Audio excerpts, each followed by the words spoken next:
We are live. Hello, everyone. Welcome to our wonderful event today, all about outrage exhaustion. I'm so excited to virtually meet all of you and to introduce you to the amazing Dr. Dia Goodin. We have been chatting about this topic behind the scenes for a while, and we are so excited to bring it here today.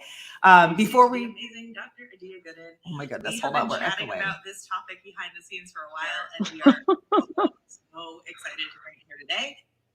All right, here we go. So the first thing we're going to do is that we are going to start with some introductions. So Dr. Dia, if you want to introduce yourself quickly, go ahead. Sure. So my name is Dr. Dia Goodin. I'm a licensed clinical psychologist, and I got my PhD in clinical psychology. I'm trained as a therapist, and I spend a lot of time focusing on how to help people embrace their unconditional self-worth. So sort of get out of overachieving, get out of perfectionism, get out of anxiety, and connect to the true parts of themselves that makes them worthy. And I do that through my podcast and through online courses and group coaching programs that I have. And for all of you who are like, heck yes, I didn't know we could be talking about self-worth. Yes, follow Dr. Dia on all the things. We have had so many wonderful conversations, and Dr. Dia, I joined me on my podcast. I joined her on hers, and we were just jamming about this stuff. So if that's something that you were like, I didn't even know we could talk about it. Yes, right now, make sure that you go and subscribe to all those things. For those of you that don't know who I am, I'm Nikki Innocent. I am a career coach, and I focus on how we can kind of shift the paradigm of leadership.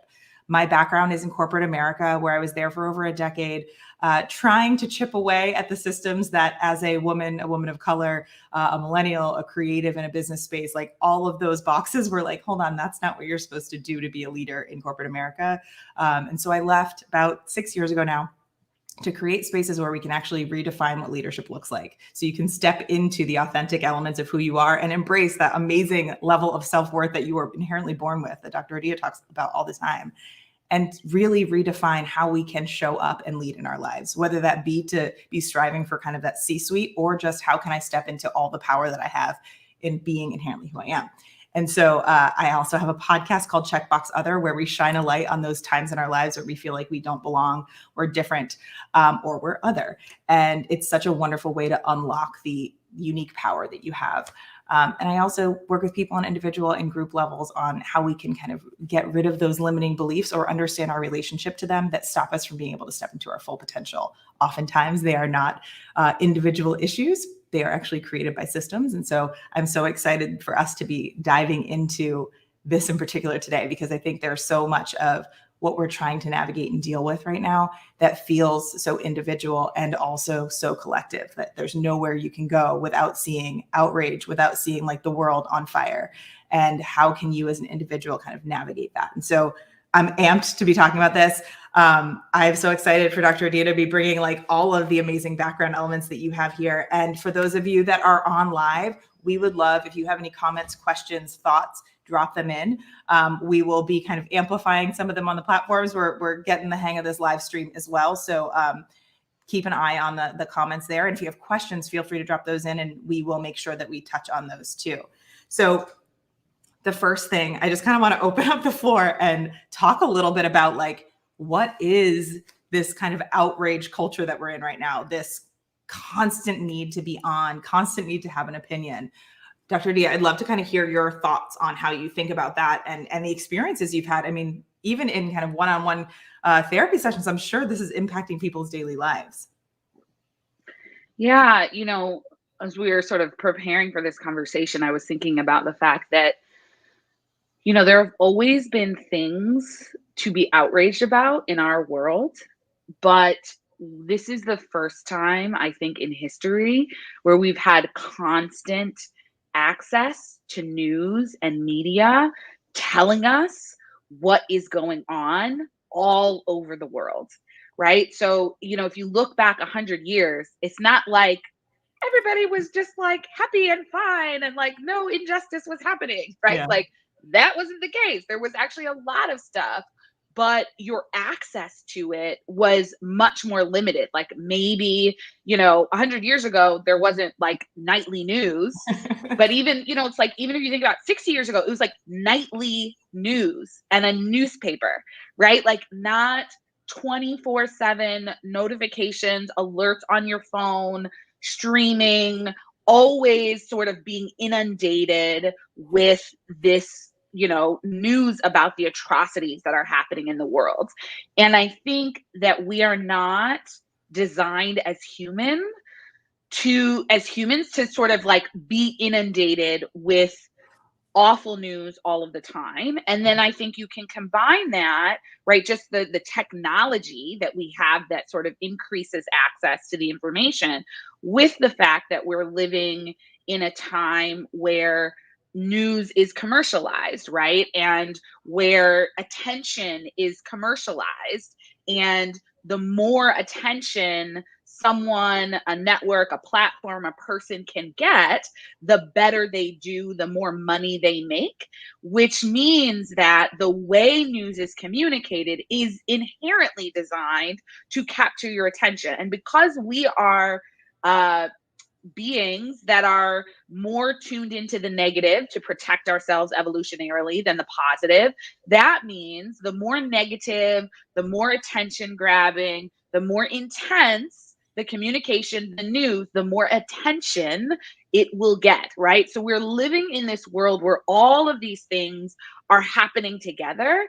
And I think our systems mentally and emotionally and physically are not designed for it. And it makes sense that we're completely exhausted and not sure kind of how to navigate all of this. Yeah, all of this. If for those of you that feel things in your body, I don't know, my body is like, yes, everything that she's saying. I think there's also the part of this is a larger shift and a larger issue that's happening, but we're also seeing very kind of small level examples of this. And I guess I say small, and Facebook's not small. Facebook is in a lot of people's faces right now. That's how some of us are connected in this moment. And we have there was recently a whistleblower that came out talking about the fact that not only is this part of the way our brains work, but it's also part of how the algorithms within a lot of systems are primed and fine-tuned to create and perpetuate. And so not only are we being given information all the time, but oftentimes it's being given a very specific spin that is, here's how you should feel about this information, and doesn't actually give room and space for the critical thought that we all have within us somewhere, somehow.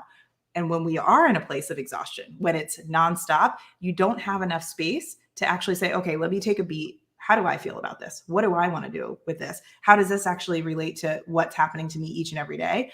When you're constantly seeing clip after clip after clip of horrible things happening to your fellow humans, whether they look like you in your way of kind of filtering the alikeness. I think about kind of that kind of prehistoric, I'm running away from the lion threat.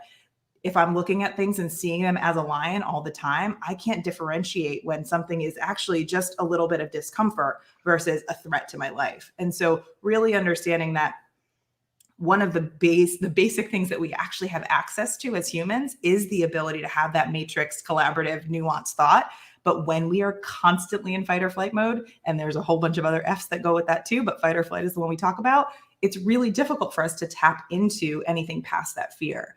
And so we are not encouraged, as if we were thinking about our time and our attention being monetized, we're not encouraged to take time and to set our attention in a place that's helpful for us if it's something that is seen as profitable, if it's seen as something that's the product for a lot of spaces that call themselves free. And really what you're paying with is your time and attention. And what we're seeing is those are the things, especially at the last 2 years, that when we don't have control over our time and where our attention can be, that takes a much larger toll for some of us than what, our bank account says.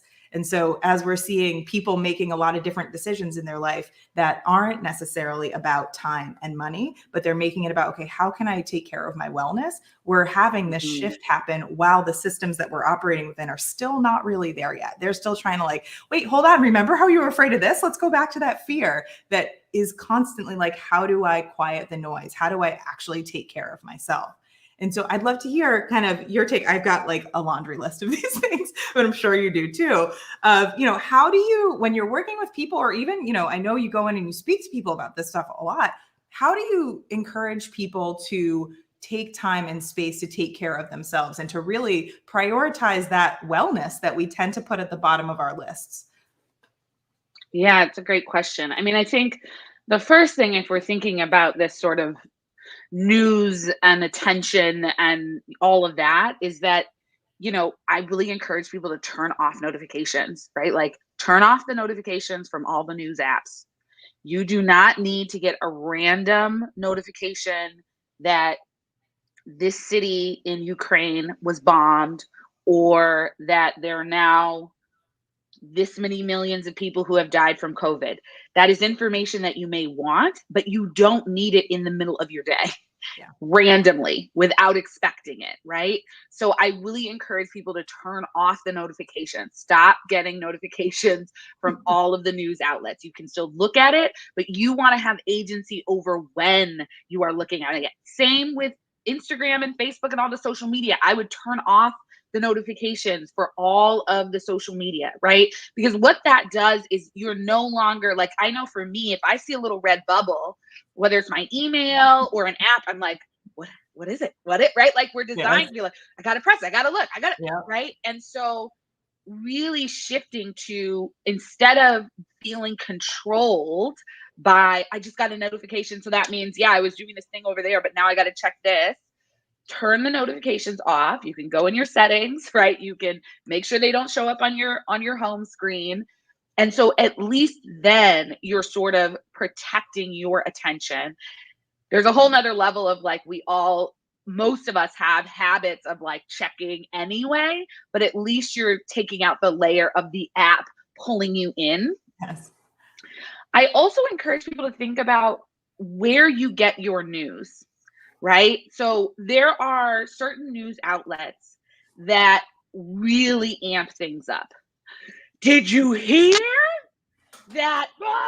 Like it's just literally everything is the worst thing ever, right? And it's activating, it's triggering, it's all of these things. And so I really encourage people to think about where and how do you get your news, right? So for me, I subscribe to my like local NPR station, and I get an email every day, and it's like, here's your rundown.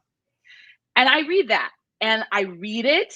I think I can listen to NPR because generally for me, it's not outrage oriented, but it's easier to read it. It's a rundown, it's highlights. If I want to get into something deeper, I can. But that's how I get my news. That works for me. And it's very contained, and I get to read it when I want to, right? So there's also sort of like thinking about how do you allow yourself to stay engaged, but not, have yourself be inundated all the time. Yeah. So I'll stop there. I can share lots of other like general wellness, mental wellness strategies of which we might get into, but I thought I'd start with the pieces that are sort of relevant to just navigating the intense information that we are inundated with constantly. I love that so much. I think that the shift from the reactivity to the proactivity of how can you regain control in the aspects of the information you're consuming. Oftentimes we're like, oh, well, I chose to be on Facebook, so this is just what I'm going to get. Or I chose to interact with people in social media spheres, and so that's just kind of the trade-off, that I don't really have control of what comes onto my feed. And so really kind of putting yourself back in the driver's seat, I think, is one of the things that oftentimes, again, if we think about the messaging that we're given, they don't even want you to know you're not in the driver's seat. They want you to think you've got it the whole time. And I say there's a lot of theys. You're like, who are they? Yeah. I think there's a lot of kind of that gatekeeper status of like the actual information that makes it through the algorithm, the actual information that makes it onto your local news or onto NPR or even onto the more polarized platforms that we receive our information from, like really understanding kind of the bigger picture of that those decisions are being made by individual people, just like you are an individual person that has the ability to make proactive decisions about the information you consume. And so I think there is a part of this often when we are navigating how we fit within the larger construct of what's happening, how we fit within the collective, of feeling this buoying between I am in complete and utter control. So everything that's happening is my doing, or I have no control. There's all this stuff happening everywhere, and I am just like I'm floating out to sea, and I'm just trying to keep myself above water. And so really kind of finding that middle ground of, and that middle ground, again, it's a spectrum. So there's not like one point to be perfect. So for all of you that navigate perfectionism, that is not the goal, to be adding that pressure on top of this. But how can you find, like Adia was talking about, those outlets that actually are providing you with information that make you feel more grounded and give you the opportunity to actually tap into, what am I feeling and how do I want to move forward with this information, rather than, oh my God, I need to call everyone I know because it constantly feels like every house is on fire everywhere around me. And again, it's all about, I mean, the marketer in my background is like, of course, if we keep making our ability to consume information shorter and shorter, if we're like, okay, I think of Vine, which was back in like the aughts, that was 9 seconds to get something across, right? And everyone was like, okay, we have kind of all the space that we want, or we've moved from text to video, or text to image to video. And then Vine was like, okay, really, you don't even got 10 seconds. You have 9 seconds. What do you want to say? And then we were like, okay, we need more time. But right now, the more time, if you think about how Instagram works, if you think about how Facebook works, is like minutes. Instagram is a minute on Reels. That's the thing that they're pushing really hard. And so how much accurate information are you able to receive with nuance if you're trying to get people to pay attention in a short period of time? We love the idea that we're making the most of our time. But if you look at, I don't know, I'm speaking at a universal you, I will speak as a me. If I watch as many Reels as I do in 1 minute increments, it's much longer than if I sat down and actually consumed that. I'll talk about that actual email that you're getting every day. The amount of time I think, oh, it's just a minute. But if you're watching 30 of those, that's 30 minutes of time. And people are only getting to 1 minute level of depth of their insights. And so that is going to be its own emotional roller coaster. And so how can you allow yourself the ability to, okay, maybe I get the kind of scratching the surface of information from those small form media outlets, but how can I actually do a little bit of research on the things that are taking my emotions for a ride? So I always encourage people when they're in this experience to really get in touch with what your body tells you. If you start having like your emotions go all over the place, so that even just body temperature going up and down as you're looking at things, you feel sick to your stomach, like have those be the things that are like, okay, this is an alert for me to realize that this isn't healthy, or I'm just staying in this state. How can I move to the next place of understanding that I have the capacity and capability to learn more? I have the ability to regulate my emotions. I have the ability to actually communicate with other people in my life that can help kind of diffuse what feels like a ticking time bomb of the way that 140 or 280 character limit is intended to create my interest, my eyes, and my time on that platform. And so how can you, one, acknowledge the systems around you? Okay, this is how they're set up, and they're set up in a way that doesn't allow for me to process. But two, how can I leverage that information in a way that fits into my own process? So similar to the emails, if I see something, can I set up a process for myself for how, okay, this makes me feel this way. Here are the 2 things I'm going to do. I'm going to write down how I'm feeling. I'm going to tell someone that I really trust how I'm feeling and hear what their thoughts are about it. Or even more so, it's so funny. I was listening to a Twitter Spaces last night with Soledad O'Brien, Jon Stewart, Jessica Yellen, and Kara Swisher talking about the media industry and how it's shifted within clickbait and outrage. And one of the things I thought was so interesting was Soledad O'Brien was talking about the numbers of people watching news live and how that's such a low number, but the number of people whose eyes are seeing the repurposed content. So where you're getting that, we'll say half-hour news, you're getting it succinct into what is the thing that's the thing that's going to make you click and learn more, the thing that's going to follow this account. You're not even getting the full news report because you're not watching it live. You're watching it on the replay that is put through the lens of how can I make this more marketable? How can I make you stay here? How can I make you follow us? How can I make you share this with other people to get them to be outraged as well? And so really looking at the larger picture of why these things are happening and not falling into that kind of, okay, I'll just ride the waves of all of this is, I think, a really helpful way to get back into the driver's seat, as I was talking about before. So I hope this is helpful for you all. There's, as Adia was saying, there's like so many different things that you can do. One of the pieces that when you were talking about the notifications, I think we hear a lot of people talk about boundaries. And I think boundaries are definitely a very important part of how we take that meaningful step forward. So as we're thinking about, how to take meaningful action when it does feel like we're swinging between complete and utter control and complete futility. No matter what I do, it doesn't matter. How do you think about like what's a way to kind of tap into who you are and actually then take that actionable step forward? Yeah. Well, you started to touch on emotions, and I think that's really important because, there's some research that shows that one of the things that can leads us to burnout is not processing our emotions, right? And when we're sort of inundated with a lot of little content and we're sort of constantly switching from thing to thing, we don't usually take the time to sort of tune in, as you were recommending, and notice, how is my body feeling? What emotions are coming up for me? And so I would really encourage people to take time to really process, like, how do I feel about this? Right. And I think part of it is, you know, we can be quick to go to anger, which can be fine, right? Like, that's a healthy emotion. And we experience so many emotions, right? So actually slowing down to tune into, what is it that I'm feeling, right? Like, what is it? How does it feel in my body?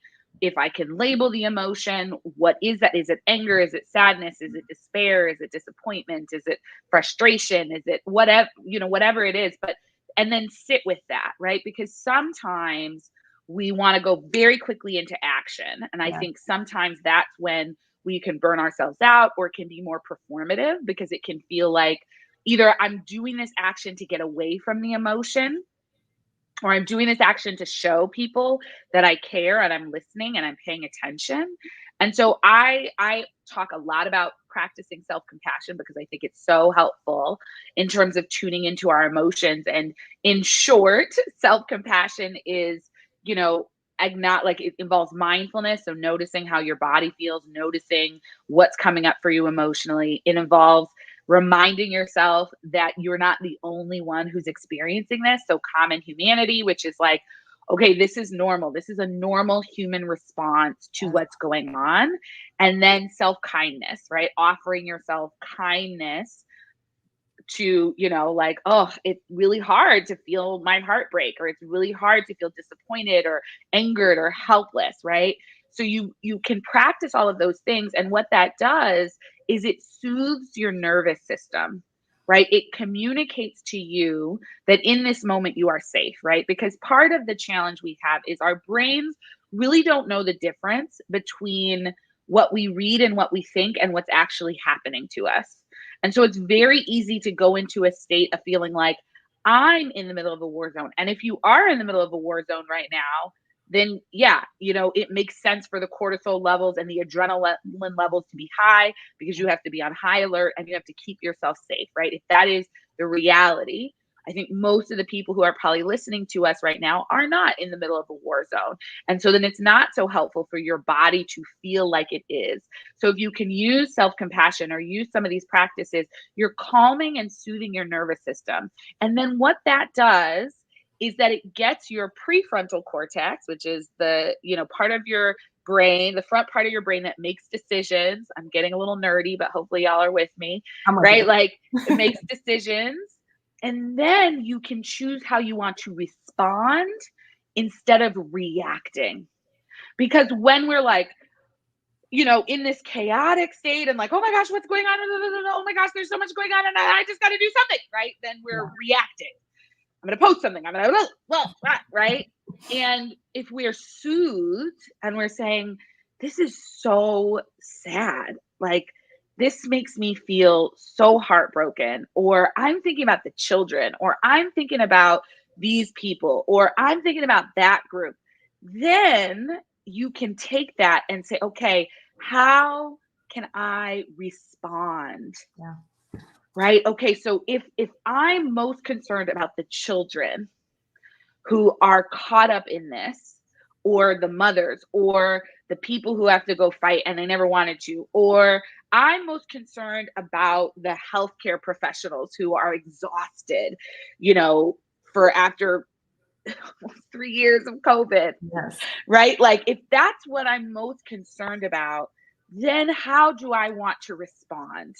what does it look like for me to engage in some meaningful action Yeah. to support in service of these people? And your brain is going to be much clearer, and it's going to be much easier to come up with something that actually feels aligned for you to do versus being in a reactive, I just got to post something, say something, do something mode. Yeah. I love that so much. And there's a part of me that keeps being like, the other part that we don't talk about as overtly, and I'm so excited that you're here to talk about this as well, is that we have these built-in patterns that come from our lived experience. And so for anybody that's had any experience with trauma prior to this collective trauma we're going through, oftentimes we're in autopilot dealing with any other version that feels similar. And we sometimes look back and are like, how and why did I do that? Or where did that come from? And so is there a way to really give time and space to acknowledge where these learned behaviors might be coming from? And then the other part to this is, depending on how society has put you into specific buckets of acceptability and appropriateness, like being angry, like that's where you started. There are a lot of us that don't have the freedom to be angry out loud. And so how are you able to process and express your emotions in a way that feels safe enough that you don't feel like you're in your own internal war zone? Because if you're not feeling like you can express your anger and you need to shove it down, that starts to manifest itself in a whole bunch of different ways. It can manifest itself in how your interpersonal relationships work. It can manifest itself into how your body is actually functioning. And so how do we allow ourselves to really acknowledge the bigger picture of what's going on? Yeah, I'm feeling really angry now. I'm feeling so upset because for some reason, the news thinks it's okay to start showing me dead bodies all the time. That was not a thing, like not that long ago. But now I'm having to see the kind of grave impact on humanity that's happening on what feels like the other side of the world, but also right in my face. And in my face in a way that, like, I open an app on my phone and it's there. I don't even get a choice. We at least used to have some sort of content sensitivity filters, but for some reason, those things have even fallen by the wayside with the speed with which we need to get things to the forefront.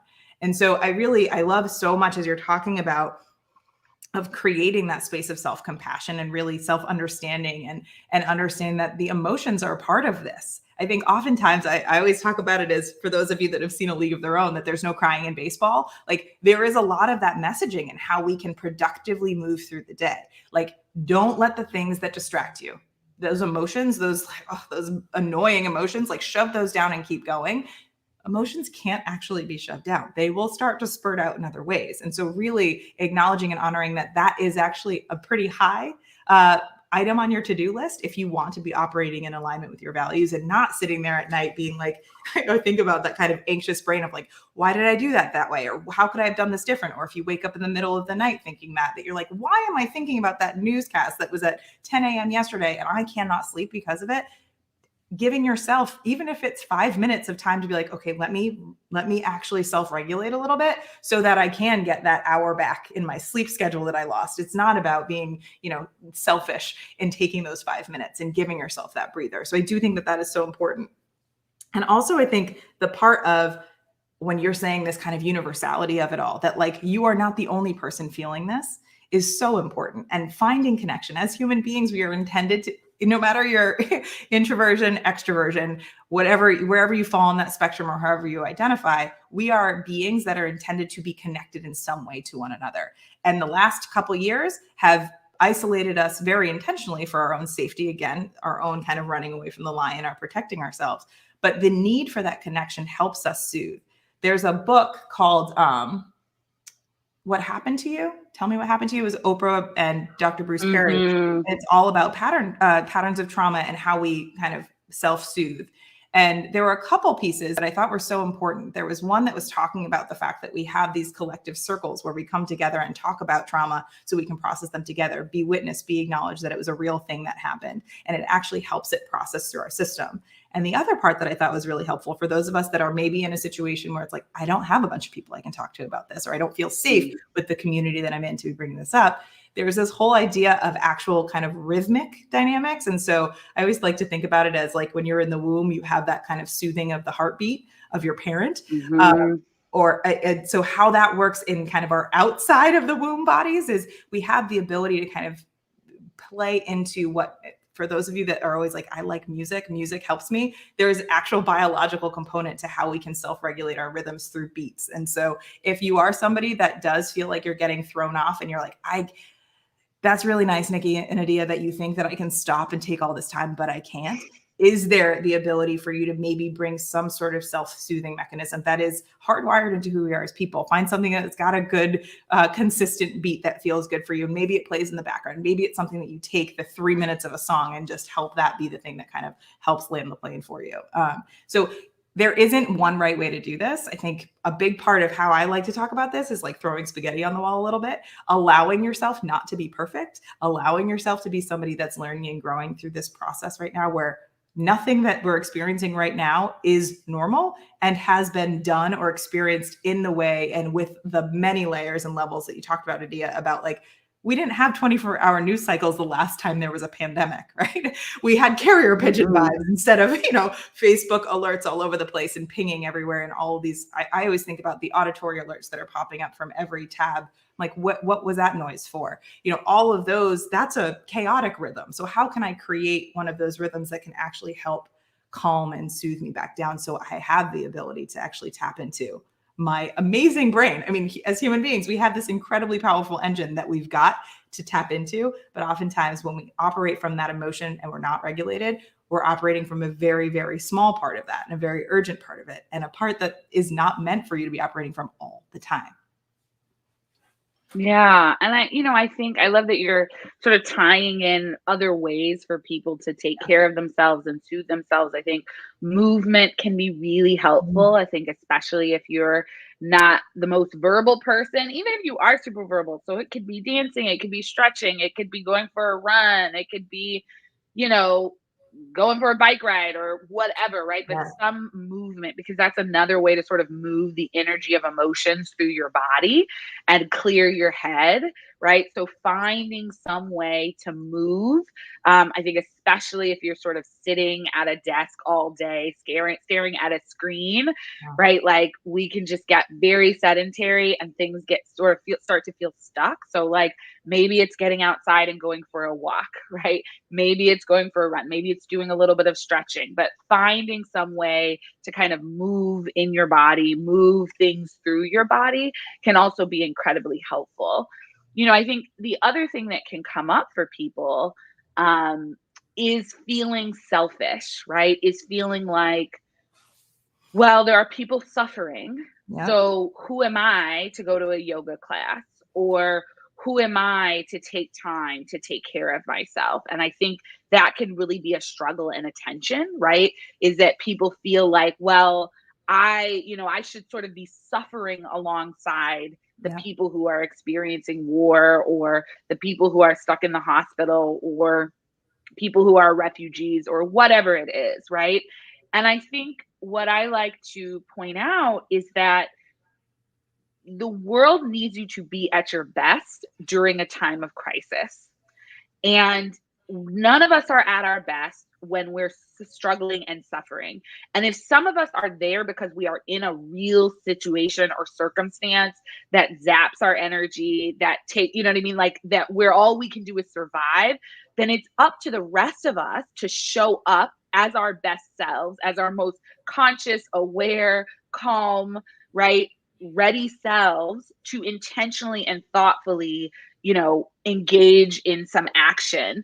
And so it's not actually helpful for you to sort of punish yourself or withhold from yourself for the sake of like performative suffering, right? And I'm not saying that now is the time that you have to like, go and do the most fabulous, expensive thing ever. You can do that if you want. But even like neglecting your basic self-care is not going to be helpful for people who are suffering. It doesn't do anything for them. And it certainly harms you. And it keeps you from being able to show up, right? Like, we all know that if we get enough sleep, we show up better, right? We're less irritable, we're less frustrated, we're less overwhelmed. We can think through things, right? And so trying to withhold from yourself as a performative way to show solidarity actually isn't helpful. But taking care of yourself and thinking about, how do I make sure that I'm ready and present and conscious so that I can show up and step up in the ways that I need to support other people, that is actually much more helpful. Yeah, I love that so much. It's like, don't starve yourself because your body will not be able to function just because someone else can't eat.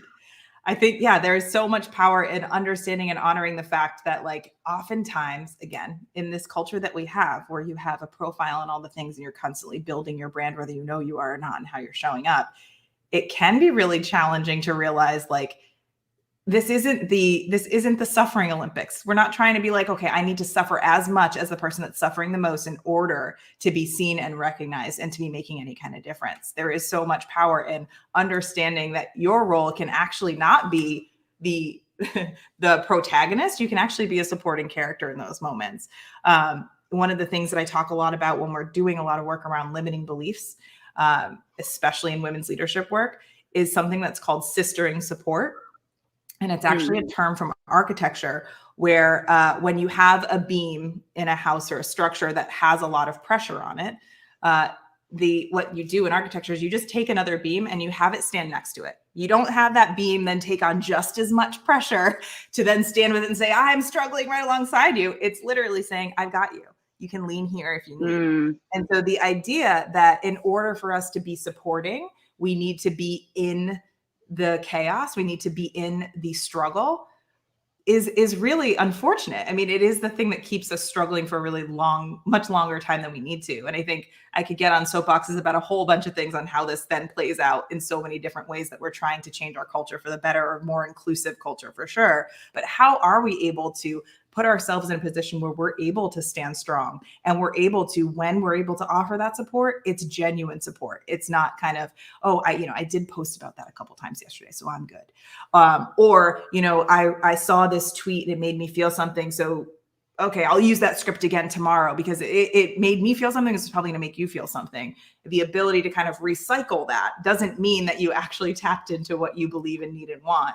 Especially when you're not fed, you're like, I will grab food wherever I can grab it. So you're grabbing food that's not actually nourishing you in that kind of situation, and then amplifying it. I think oftentimes we forget the power of amplification, the power of that ripple effect of how you show up in the world, and how that not only hits the people that are closest to you, but you, again, in this world where we have people that probably, hi, you might not know me or you might not know Adia, but now you're getting to know us, and there might be ripple effects of this conversation and how this conversation that extends into the next conversation you have, that we forget that when we're making some sort of comment or action, it isn't just in that moment. It has the ability to really, really ripple all the way through.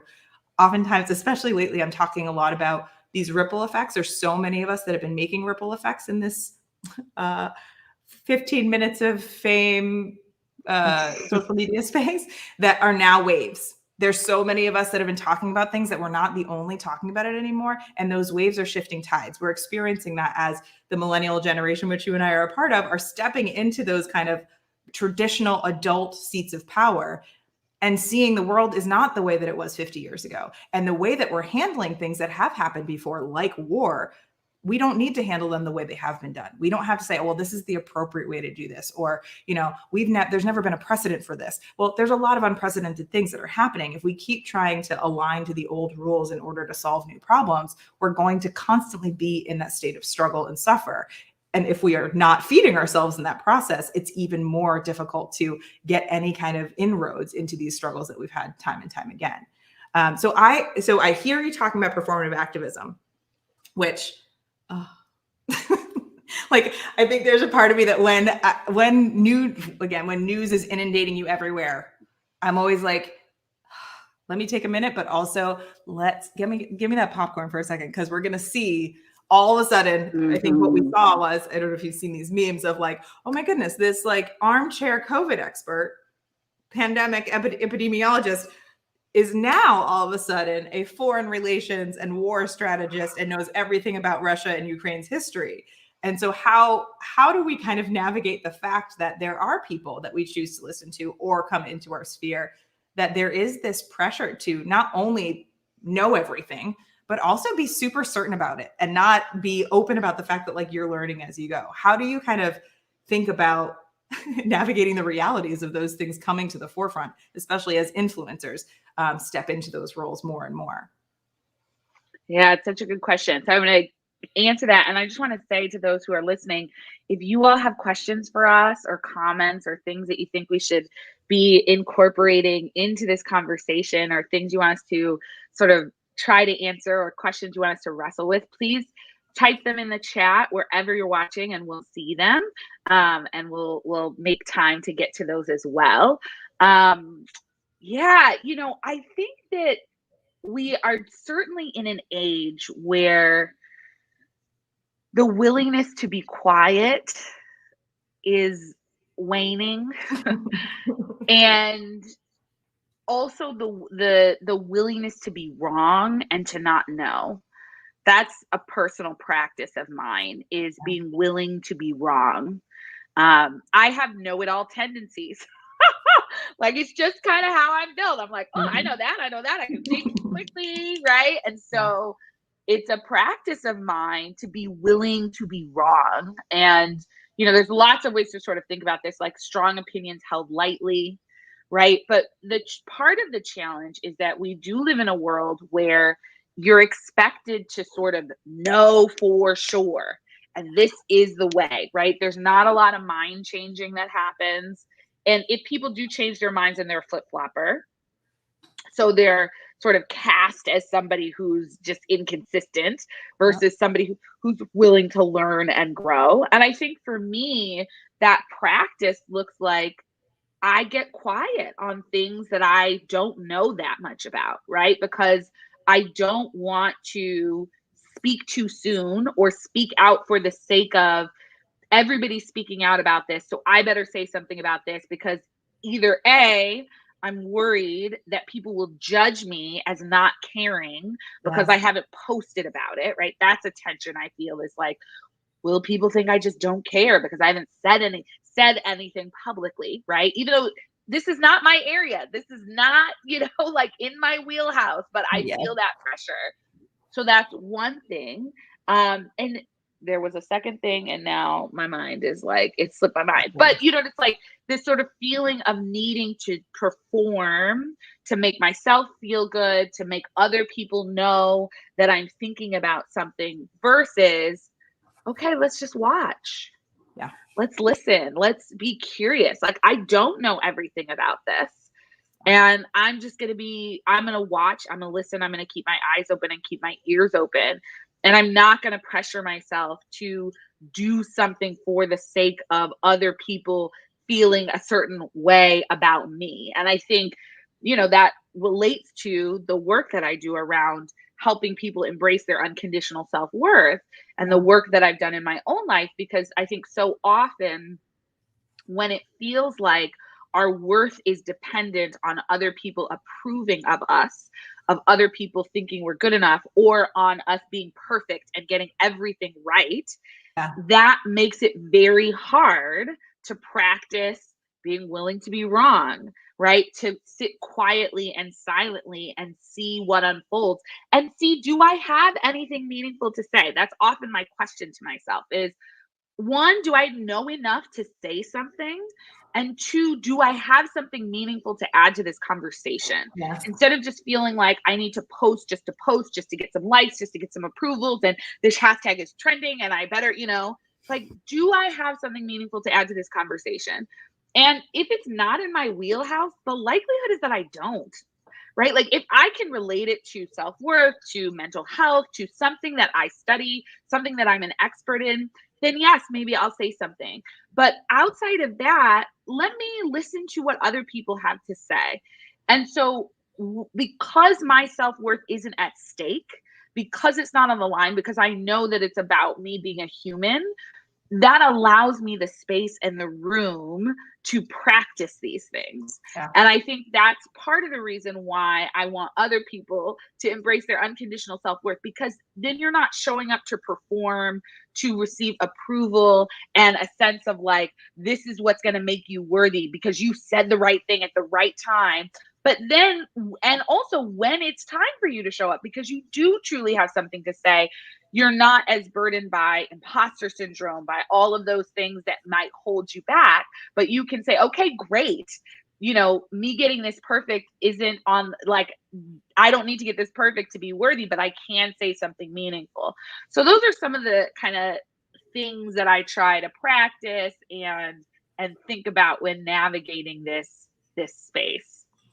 I love that so much. And I feel like one of the things that I wrote down when you were first talking about silence and taking a minute is, we do get these taglines and these like very short things that sum up how we're supposed to behave in all situations. And one, especially that has been collectively shared coming out of the social justice awakening for many folks of the summer of 2020, was this idea that silence is complicity. And that just gets amplified and amplified and amplified. So, okay, if I'm silent, then that means I think this is okay. So I have to say something, even though I don't know what I want to say and I don't like the way this feels, I have to say something. And so I'm going to grasp at whatever information kind of might have felt somewhere close to where I resonate with, and I'll get that out there. So I don't seem as though I am complicit in what is an atrocity or something that, maybe some way, somehow, especially if it's some aspect of my visual identity that you would assume, oh, well, if you're not saying something, you must believe this. I need to say something, anything. And then, because as you're talking about, we don't have the room and space to evolve like the human beings we are, like that biologically we're constantly evolving and there's new neural pathways in our brains. There's all these different things happening that we're supposed to like anchor into. Well, you said that one time, so you got to stay there forever. Puts even more additional pressure on, is my original thought actually valid and viable? Can I trust that? If the world has told me time and time again that in order for me to be heard, I have to bring everybody else's opinions to the forefront with me to make my case, well, then I should just tell you what they're saying and not what I believe. Because if I'm not able to change my mind or to learn or have any kind of growth mindset and evolution, then it's safer for me to pull somebody else's. And so really understanding that silence is not complicity. There are definitely elements where that kind of tagline, that phrase, can be mirrored to things that are happening when we are stepping into spaces to kind of dismantle oppression in some way. But silence in itself, taking a pause and taking a beat, is not you becoming the villain in the situation or you checking out. It really is something as human beings. Again, if we are really acknowledging we are not in crisis mode all the time, even though the world outside us wants us to be, then we don't need to react right away. There is no sense of urgency or FOMO if we allow ourselves to be like, okay, I'm going to process this in a way that actually allows me to understand what my voice is telling me, what I'm able to stand behind and say, okay, my lived experience is actually informing this. Here's the stuff that I just learned today, and I'm looking forward to learn more about. And so I think there is a part of this that, like, how can we take some of these coined terms and demystify them a little bit, or at least add some nuance to the reality that you do not need to shout from the rooftops. And you also don't need to completely remain utterly silent because something makes you uncomfortable. You're allowed to be a human being whose voice does matter, but you don't have to do it on other people's timelines and through other people's scripts. And so I think that that's a big part of this. The other part that I think you touched on too is confirmation bias. That if you are surrounded by a whole bunch of information that just keeps perpetuating the same dialogue, then it can be really difficult to be like, wait a second, do I believe this, or am I just regurgitating what other people are saying? And so allowing yourself the ability to say, okay, there are elements of how I process information that might not be my first choice. They might be that pattern, that reaction. And how do I kind of become friends with the fact that confirmation bias is part of this, that the influence around me is part of this, and also I can, co-create with that. I can co-conspire with that feeling of, okay, maybe that does feel right, but here's how I want to add to it. Or here's who I actually am drawn to talking about this with. I don't need to shout it into the stratosphere in order for me to be working through this or to be making some sort of difference.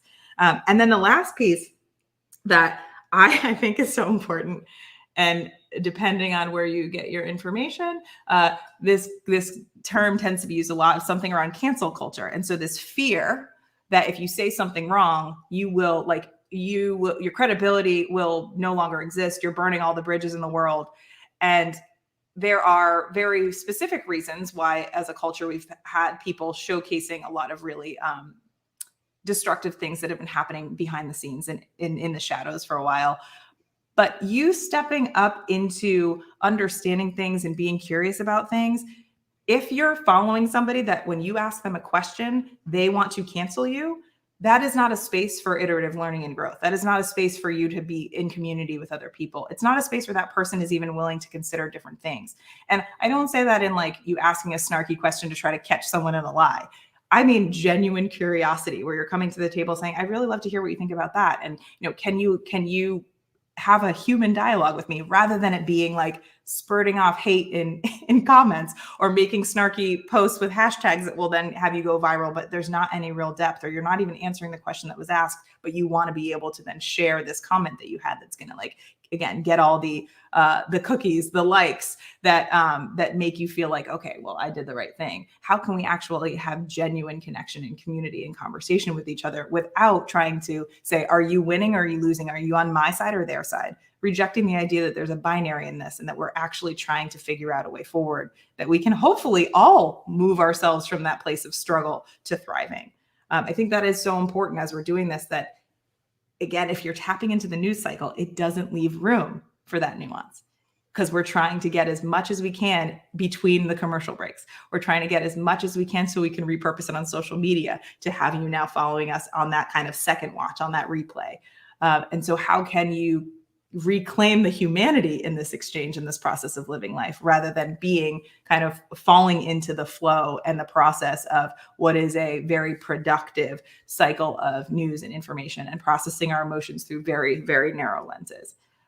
So I feel like one of the things that is so important, I feel like we keep talking about this, is like, how do you tap back into your intuition, the thing that you know, the thing that you feel when you are able to be silent, when you are able to tap into that well of self-worth that so often the world tells us that we don't have, but we do. It's just been covered by a whole bunch of stuff. How do we kind of operate with that relationship to our intuition and moving forward? And personally, as somebody that is doing work very intentionally around like shifting the way we look at leadership, shifting the way we look at ourselves, really combating, I know you talked about imposter syndrome and those things that are stopping us from believing in ourselves.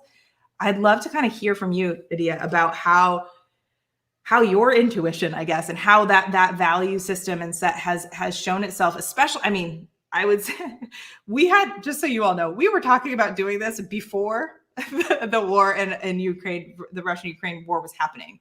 And so when this all came, I feel like the on the nose experience of how it's really shifting and taking us out of our own flow has been, I don't know, helpful for this topic, but also not helpful for us as humans. So I'd love to hear kind of how you've navigated and tapped into your intuition and how that might have, the story that might have come on the other side of it, what it feels like on the other side of that, what might be scary to kind of go outside the lines on it. Yeah, it's a great question. And I think my answer sort of touches on some of the things that we've brought up in the conversation already, but I think of your intuition as quiet, right? And you really need to slow down in order to hear it. I was talking with a client, I was giving the example of like, imagine you went to a talk by some like wise, sage, spiritual leader, and they speak very softly. Yes. Right? Like very softly. And you came with somebody who's like shouting at your ear, oh my God, what are you going to do next? And what are we going to do? And right? And it's like, okay, it's going to be very hard to hear, right? Like the wise, sage, intuition person is still there, but it's going to be very hard to hear them with all of this input, whether that's your thoughts. Yeah. Right. It could be your thoughts that came with you that are like, I don't know if I have it right. And what are you going to do? And I don't know, but would you make the mistake? And like constant thoughts, whether that's always listening to something, right? Like we both have podcasts. I love podcasts, right? But always listening, always having input, always kind of, right? All of these things crowd out our intuition, and our intuition at some point, it may start shouting at us when it's like, you've taken it you have not listened, right? But so I think for me, it's about slowing down. It's about paying attention to my body. So often our bodies do tell us, right? Like there are sort of some practices that I share in my group coaching program that are around like, ask yourself, right? So there's this concept of a full body yes or a full body no, right? Like ask yourself a yes or no question and see how your body responds. Do you lean forward? Do you lean back? Do you feel excited and happy and light? Do you feel heavy and weighed down? Right? These are ways to sort of tap into, what does my body feel? And I think it's also important to remember, we have, I think it's either as many or more neurons in our gut than in our brain. Yep. Right? So the idea that the only place where we think, the only place where we can sort of make good decisions is in our brain is antiquated, right? And we actually have a lot of information that comes in through our gut. And so often I'm asking people or clients when I'm working with them, group coaching, members, right? It's like, are you up here in your head? Like, what should I do? Oh my God, I don't know what to do. I don't know. Should I do this? Should I do this? Right? Like it's very in your head. Or is it down in your gut? Like, right? Like, I think I need to blah, blah, blah.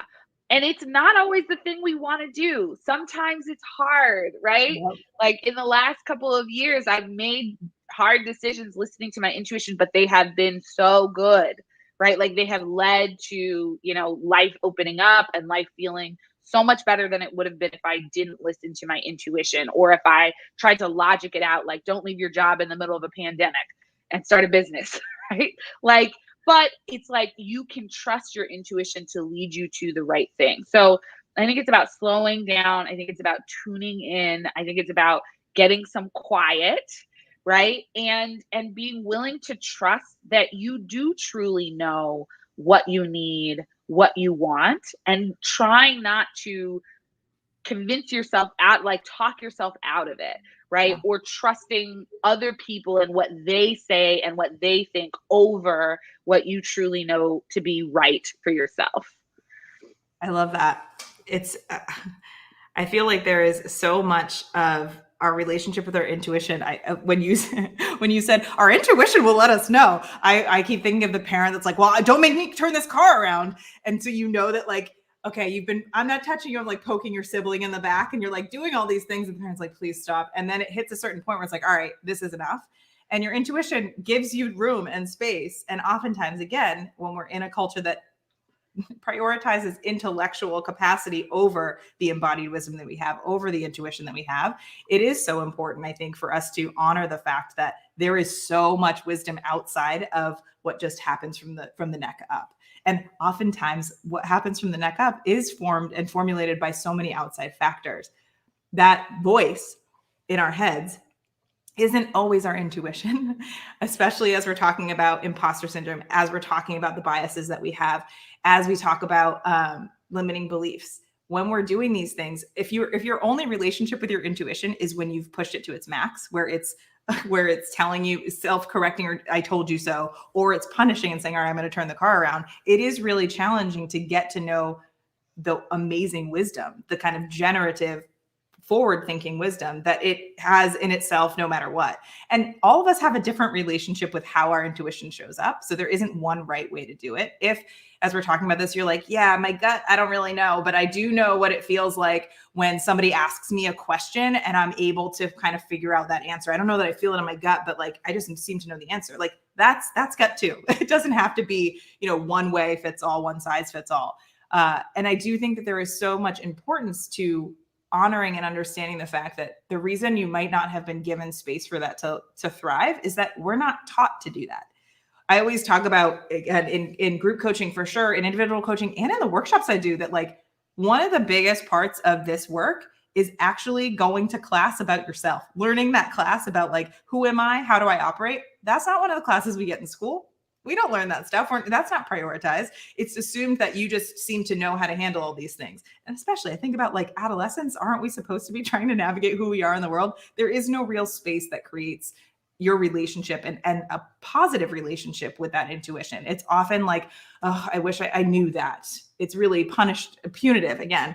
And how can we tap into even the small moments? I think you're talking about like, okay, I'm not going to like leave my job. Those are big things, right? I'm not going to move. I'm not going to, break up with this person, or I'm, no longer going to be friends. Like these big, I think about it like on a drama TV series that they seem to have these big, huge pivotal moments every 30-minute episode. That is not how our lives work. How do those small moments of my gut's telling me to do this, how can I try it? How can I tap into that? And how can I give it some space? And so I, personally, I've had the big ones. I've had the big ones of ignoring my intuition and my body literally shutting down. I've got some wonderful photos if anybody's interested. They're really great. Very obvious reason of my body being like, sorry, you need to sit down. We're not going to actually allow your body to function until you start taking care of yourself. But also, I think there are these experiences in life that kind of show you patterns that have happened before. So oftentimes when I'm in something and I'm like, why am I operating in urgency? Why am I trying to catch up to something that I don't know where it is? Oftentimes it feels like what it felt like in corporate. And so I don't necessarily even know exactly what it is in the moment, but I can tap into those old experiences. It's like, oh, when you're talking about the full body yes, the full body no. That is, I think, one of the most powerful things you can do, because your body's wisdom is actually oftentimes faster than your mind's wisdom. And so how can you understand that those neurons in your gut, those kind of body feelings that you're having are informing something that you might not have the words for yet, because one, it wasn't encouraged in how we learned how to use the language. And two, oftentimes we haven't had enough time and experience and data to actually fully formulate why this is happening in the moment. And so really learning to trust yourself, which again, in a culture around consumerism and buying things, it is not what we're told to do. We're told to say, I'm going to go buy that thing. That's the easy button issue. I'm going to buy that, product that's going to soothe my gut, rather than realizing the reason my gut's a hot mess is that there's stress everywhere. But let me buy that thing. It's going to cost me $50. And okay, maybe I'll do it to subscribe and save, so it comes all the time and I don't even have to think about it, rather than saying, okay, what is creating that problem? How do we stop focusing on the masking and the medicating? And how do we actually allow ourselves to step into what is supposedly, right? As human beings, we're built to be regulated. Our lungs fill up, for most of us, our lungs fill up with air without us having to think about it. How do we allow ourselves to have our bodies regulate in the same way? Okay, so we hit an hour. We just hit an hour. My goodness. We're at an hour. Yeah. So for those of you that are here, we had a couple questions. Are there any resources that you recommend to help us expand our knowledge base that may not be adding to our confirmation bias? And Nikki, before you dive in, maybe let's do just because I don't want people to like leave before knowing how to connect with us further. So why don't we do a little like shout out? I think Kim has for you to share like the links to kind of sign up for some of our resources. Yeah. So maybe we can do that. And then just to catch anybody who might need to log off at the hour mark. So both Nikki and I have mentioned that we each have a podcast. Her podcast is Checkbox Other. Mine is Unconditionally Worthy. You can find both of them on all the podcasts, wherever podcasts are streamed. So Apple, Google, Spotify, Stitcher, all of those great places. And we've also shared in the chat some resources. And there are links. So I have a free ebook on 4 practices to get you started on your self-worth journey. And Nikki has a burnout resource guide. So those are great ways to just kind of continue on with some of the practices and things that we've been talking about today. Yeah. They'll also get you on our email list so you can kind of stay in touch with us and see what we're up to and the sort of content and resources that we share on a regular basis for those people who are in our community. Yes, thank you. Thank you for bringing me back to that, because my goodness, we could talk forever. Yeah, I am, for all of you who don't know, I'm going to gush a little bit about your podcast. Yes, while we were talking about not needing to inundate yourself with information, if you take some time, if you have like an hour pocket of time, that podcast is well worth your listen. And you drop so many nuggets of wisdom, and it feels like you're in conversation with you too, so which is really nice. Yeah, I feel like for this conversation, it's not an hour. We're not going to cover all the pieces in an hour. You're not going to magically flip a switch and it to be done. So the conversation happens offline. And hopefully these resources will be helpful for you. We'd love to hear, I know I would love to hear how they resonate with you. And yeah, we can keep this conversation going. Dia and I, we are amped to be creating spaces where we can talk about this stuff more. And here's what I think we're going to do, because I feel like we maybe what we can do is we can drop some more of the resources in the comments after. For all of you who are live and worried about this not being able to get it again, don't worry, we will have the replay on all the platforms that we have, and Adia will be sharing that as well. We'll make sure that we share the video link to this too, so feel free to share it with your friends. But yeah, so thank you. Honestly, we will make sure that confirmation bias question that I asked, we will make sure to touch on that in the comments afterwards. And thank you so much, Adia, for coming in today and talking about all this. It was such a joy. It's so wonderful to talk with you and be in conversation with you as always, Nikki. And thanks to everyone who tuned in and listened. Heck yeah. All right. Bye, my friends.